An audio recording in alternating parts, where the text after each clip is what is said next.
যে ব্যক্তি আল্লাহর উপর প্রবল আস্থা রাখে, আল্লাহ তাআলা তার কোনো ইচ্ছা অপূর্ণ রাখেন না।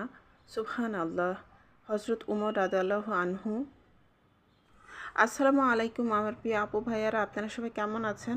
আশা করছি আল্লাহ তাআলার অশেষ রহমতে আপনারা সবাই ভালো আছেন। আমরাও আলহামদুলিল্লাহ আল্লাহ তাআলার অশেষ রহমতে ভালো আছি।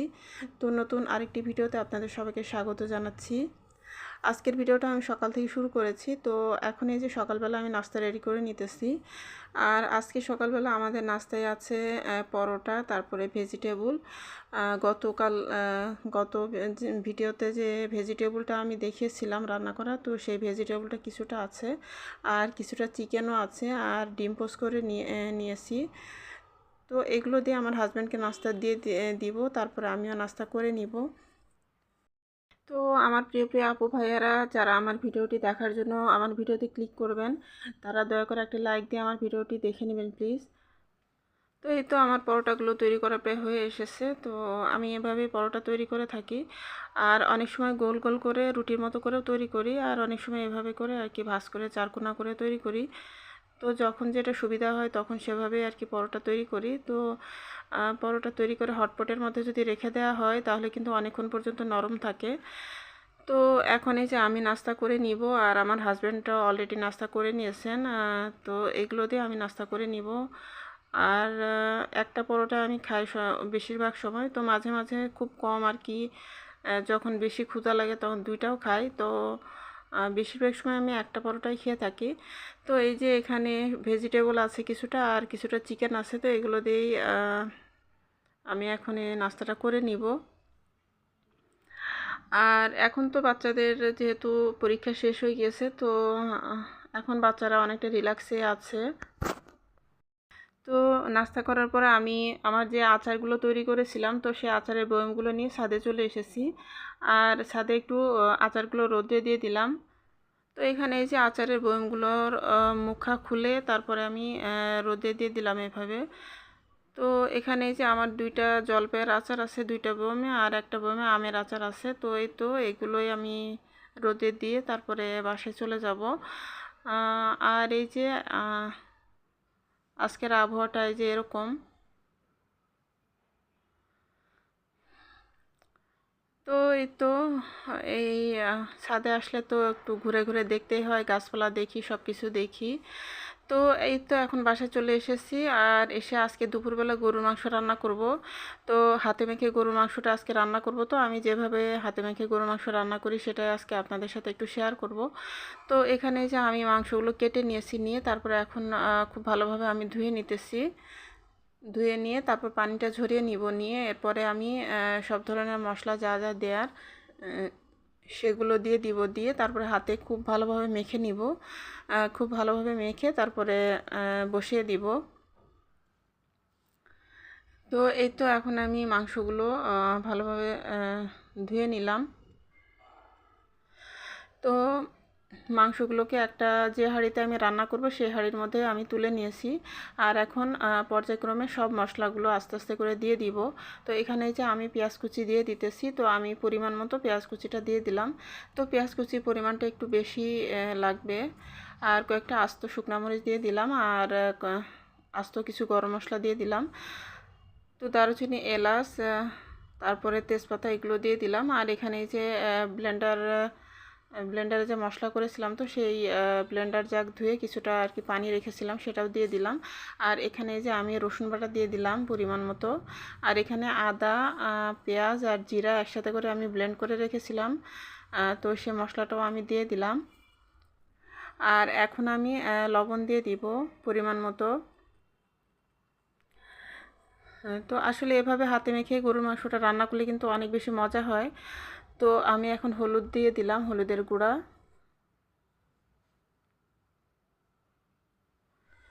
তো হলুদের গুঁড়াটাও আমি পরিমাণ মতো দিয়ে দিতেছি, যেহেতু আজকে একটু বেশি পরিমাণে গরু মাংস রান্না করব। তো একদিন রান্না করলে যাতে 2 দিন পর্যন্ত আর কি চলে যায় আমাদের, তো সেভাবে একটু বেশি পরিমাণে আর কি রান্না করব। তো এখানে যে আমি যে শুকনো মরিচের গুঁড়াটা করেছিলাম, তো সেই মরিচের গুঁড়াটাই দিয়ে দিলাম। আর এখানে কয়েকটা আস্ত কাঁচামরিচও দিয়ে দিলাম। আর ওই অংশটুকু একটু অন্ধকার হয়েছে, কারণ মোবাইলের ফ্ল্যাশ লাইটটা ওই সময় বন্ধ হয়ে গিয়েছিল, এই জন্য। তো এখানে আমি পরিমাণ মতো সরিষার তেল দিয়ে দিলাম। তো এই তো যা যা মশলা দেওয়ার সব কিছু আমি দিয়ে দিয়েছি, দিয়ে তারপরে আমি এখন এই যে হাতে খুব ভালোভাবে ম্যারিনেট করে নিব অনেকক্ষণ ধরে। হ্যাঁ, তো অনেকক্ষণ ধরে আমি হাতে চটকে চটকে মেখে নিব, নিয়ে তারপরে আমি অল্প একটু পানি দিয়ে হাতটা ধুয়ে এরপরে আমি মাংসের হাঁড়িটা চুলায় বসিয়ে দিব ঢাকনা দিয়ে ঢেকে। তো এই তো আমি মাংসটাকে খুব ভালোভাবে মেখে তারপর অল্প একটু পানি দিয়ে হাতটা ধুয়ে এরপরে আমি এখন চুলায় যে হাঁড়িটা বসিয়ে দিলাম, মাংসের হাঁড়িটা। তো বসিয়ে দিয়ে তারপরে আমি একটা ঢাকনা দিয়ে আর কি ঢেকে বসিয়ে রেখে দিব। তো এভাবে করে মাংসটা রান্না হতে থাকবে। আর এখন এই যে আমার ছেলে একটু চা বানিয়ে নিতেছে, ও চা খাবে। আর আমি একটা বেগুন বের করে নিয়েছি, তো বেগুনটা আমি ভর্তা করব। তো বেগুন ভর্তাটা রেসিপিটা আপনাদের সাথে শেয়ার করব। তো আসলে বেগুন ভর্তাটা তো খুবই সহজ একটা রেসিপি, তো সবাই জানে, তারপরেও আমি একটু শেয়ার করতেছি। তো আমি বেগুনটাকে এভাবে করে টুকরো করে কেটে একটু লবণ দিয়ে তারপর পানি দিয়ে সিদ্ধ বসিয়ে দিয়েছি। তো এভাবে করে আমি বেগুনটাকে সিদ্ধ করে নিব, নিয়ে তারপরে একদম ম্যাশ করে নিব। তো আসলে বেগুন ভর্তাটা আমাদের বাসায় মোটামুটি সবাই পছন্দ করে, কিন্তু আমার হাজব্যান্ড খায় না, কারণ আমার হাজব্যান্ডের অ্যালার্জি সমস্যা আছে। তো সেই সমস্যার কারণে আমার হাজব্যান্ড বেগুনটা আসলে খায় না, বেগুনের কোনো তরকারি খায় না। তো এমনিতে উনি বেগুন পছন্দ করে, কিন্তু দেখা যায় যে ওনার অ্যালার্জি সমস্যাটা অনেক বেশি হয়ে যায়, তো এই জন্যই আর কি খায় না। তো এই দিক থেকে আমার এই যে গরুর মাংসটা রান্না হইতেছে, তো আমি একটু নাড়াচাড়া করে দিলাম। তো মাঝে মাঝে এভাবে একটু নাড়াচাড়া করে দিব। তো এভাবে করে আমার মাংসটা রান্না হয়ে যাবে। তো পরবর্তীতে আমি খুব ভালোভাবে কষিয়ে নিব। তো কষিয়ে নিয়ে এরপরে আমি ঝোলের পানি দিয়ে দিব। আর নামানোর আগ দিয়ে আমি গরম মশলার গুঁড়াটা দিয়ে দিব, দিয়ে নামিয়ে নিব। তাহলে হয়ে গেল আমার গরুর মাংস রান্নাটা। তো আমি হাতে মেখে রান্না করলেও আমি যখন পানিটা এভাবে নাড়াচাড়া করতে করতে শুকিয়ে যাবে, তো সে পর্যায়ে আমি খুব ভালোভাবে কষিয়ে নিব। তো এভাবে আর কি কষিয়ে নিয়ে নিলে তারপরে খুবই ভালো লাগবে। তো তাহলে মশলার কাঁচা গন্ধটা থাকবে না, মানে খুব ভালোভাবে আর কি নাড়াচাড়া করে অনেকক্ষণ ধরে কষিয়ে নিব। আর এই তো আমার বেগুনটাও সিদ্ধ হয়ে গিয়েছে। তো আমি এখন এই যে বেগুনটা সিদ্ধ করে নিয়ে খুব ভালোভাবে ম্যাশ করে নিয়েছি। আর এখন বেগুন ভর্তা বানানোর জন্য আমি কিছু শুকনা মরিচ ভেজে নিতেছি তেলের ভিতরে। তো আমরা যেহেতু সরিষার তেলে সব রান্নাবান্নাগুলো করে থাকি, তো আমরা সরিষার তেলটাই খেয়ে থাকি। আর সরিষার তেলে রান্না কিন্তু অনেক মজা হয়। তো এখন এই যে আমি শুকনা মরিচগুলো ভেজে তুলে নিয়েছি, আর এখন এই যে কিছুটা পেঁয়াজ কুচি দিয়ে দিলাম সেই তেলের মধ্যে, দিয়ে তারপরে আমি হালকা করে আর কি ভেজে নিব। তো পেঁয়াজগুলো ভেজে নিয়ে এরপরে আমি ম্যাশ করে রাখা বেগুনটা দিয়ে দিব। আর পাশের চুলা আমার মাংসটা কিন্তু প্রায় কষানো হয়ে আসতেছে। তো আমি এ পর্যায়ে আরও অনেকক্ষণ ধরে নাড়াচাড়া দিয়ে কষিয়ে নিব। তো এখানে এই যে আমার পেঁয়াজটা ভাজা হয়ে গেছে, তো আমি এখন এই যে বেগুনগুলো দিয়ে দিলাম, ম্যাশ করে রাখা বেগুনটা দিয়ে দিলাম, দিয়ে খুব ভালোভাবে নাড়াচাড়া করব। নাড়াচাড়া করে তারপরে আমি একসাথে আর কি খুব ভালোভাবে মিক্স করে নিব। আর যে শুকনা মরিচগুলো আমি ভেজে রেখেছিলাম, তো সেই শুকনা মরিচগুলো আমি সামান্য একটু লবণ দিয়ে হাতের সাহায্যে আর কি ম্যাশ করে তারপরে দিয়ে দিলাম। তো এ পর্যায়ে এভাবেই আর কি নাড়াচাড়া করে আমি ভেজে ভেজে তারপরে লবণটা চেখে নামিয়ে নিব। আর এখানে যে আমার গরুর মাংসটা কষানো হয়ে গিয়েছিল, তো আমি অনেক ভালোভাবে আর কি মাংসটাকে কষিয়ে নিয়েছিলাম, নিয়ে তারপরে এখন এই যে ঝোলের পানিটা দিয়ে দিয়েছি। তো ঝোলের পানিটা দিয়ে তারপর আমি ঢাকনা দিয়ে ঢেকে রেখে দিব, আর জালটা মিডিয়াম আঁচে রাখবো। এভাবে করে আমার মাংসটা খুব সুন্দরভাবে সিদ্ধ হয়ে যাবে। আর এই তো এখানে আমার এই যে বেগুন ভর্তাটাও প্রায় হয়ে এসেছে। তো আমি এ পর্যায়ে আরও কিছুটা আর কি সরিষার তেল দিয়ে দিলাম, দিয়ে তারপরে নাড়াচাড়া করে তারপরে আর কি নামিয়ে নিব। তো এই তো আমার বেগুন ভর্তাটা হয়ে গেল, খুব মজাদার আর কি বেগুন ভর্তা।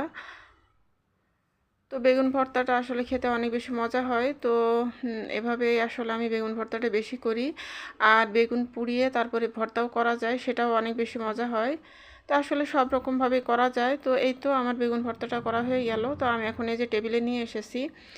আর আমার মেয়ের জন্য আমি একটু পোলাও ছিল, সেটা দিয়ে একটু ফ্রায়েড রাইসের মতো করে দিয়েছি।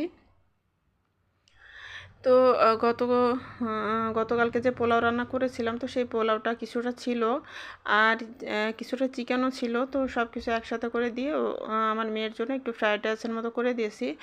আর যেহেতু গরু মাংসটা রান্না এখনও হয়নি, তো আমার মেয়ে এটাই এখন খেয়ে নিবে। আর গরু মাংসটা তো চুলায় বসানো আছে, তো রান্না হইতেছে। তো এই তো, আর হ্যাঁ, মাংসটা আমার প্রায় হয়ে আসতেছে। তো এখন এই যে আমি এ পর্যায়ে গরম মশলার গুঁড়া দিয়ে দিব। তো এখানে এই যে আমি পরিমাণ মতো আর কি গরম মশলার গুঁড়াটা দিয়ে দিতেছি। তো গরম মশলার গুঁড়াটা নামানোর আগ দিয়ে যদি দেওয়া হয় তাহলে ফ্লেভারটা খুবই সুন্দর আসে। আর এটা যেহেতু বাসায় তৈরি করা গরম মশলার গুঁড়া, তো এটার ফ্লেভারটা আরও বেশি সুন্দর হয়, অনেক স্ট্রং ফ্লেভার হয়। তো এই তো মাংসর ভিতরে আমি গরম মশলার গুঁড়াটা দিয়ে তারপর নাড়াচাড়া করে এরপর ঢেকে রেখে দিব। আর এই তো আমার মাংসটা রান্না করা হয়ে গেছে। তো আমি এখন এই যে নামিয়ে নিয়েছি মাংসটা। আর এই যে দেখুন মাংসের কালারটা কিন্তু অনেক সুন্দর এসেছে। আর মাংসটা খেতেও মাশাআল্লাহ অনেক বেশি মজা হয়েছিল।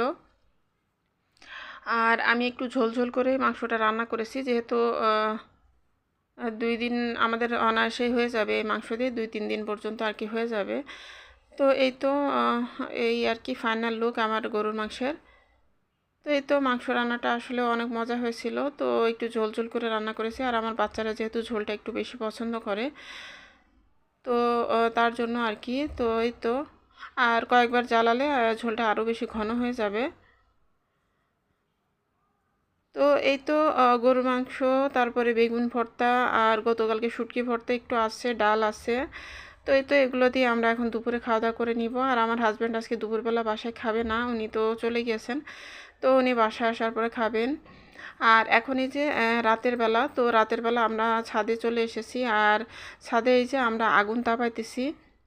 তো এখানে যে একটা ছোট ড্রাম ছিল, তো সেই ড্রামের মধ্যে আমরা পুরাতন কিছু কাগজ, আমার মেয়েদের যে পুরাতন খাতা আছে সেই খাতা নিয়ে এসেছি, এনে তারপরে সেই খাতা ছিঁড়ে ছিঁড়ে এরপর আগুন ধরি আমরা আগুন তাপাইতেছি। আর এভাবে আগুন তাপানো হয় গ্রামে গেলে, মানে আমাদের বাড়িতে যখন আমরা যাই তখন প্রচণ্ড শীত থাকে। তো সেই শীতের মধ্যে এভাবে আগুন তাপাতে অনেক বেশি ভালো লাগে। তো আমাদের এই ছাদেও আমরা মাঝে মাঝে এভাবে আগুন তাপাই। আর যেহেতু চাঁদনি রাত ছিল, আর চাঁদনি রাতে তো এভাবে আগুন তাপাতে আরও অনেক বেশি ভালো লাগে।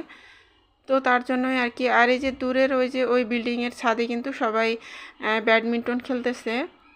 তো আসলে শীতের রাতেও অনেক বেশি ভালো লাগে ছাদে এসে। তারপরে যে চাঁদ উঠেছে, কি সুন্দর চাঁদ উঠেছে। তো চাঁদ দেখা, তারপরে যে আগুন তাপানো, তারপরে যে ছাদে হাঁটাহাঁটি করা চাঁদের আলোয়, তো এই সব কিছু মিলিয়েই কিন্তু এই সব কিছুই আসলে অনেক বেশি ভালো লাগে শীতের সময়। তো এই তো একটু জুম করে দেখিয়ে দিলাম। আর এই যে আমরা আগুন তাপাতে তাপাতে বিদায় নিয়ে নিলাম আজকের মতো। আল্লাহ হাফেজ, আসসালামু আলাইকুম।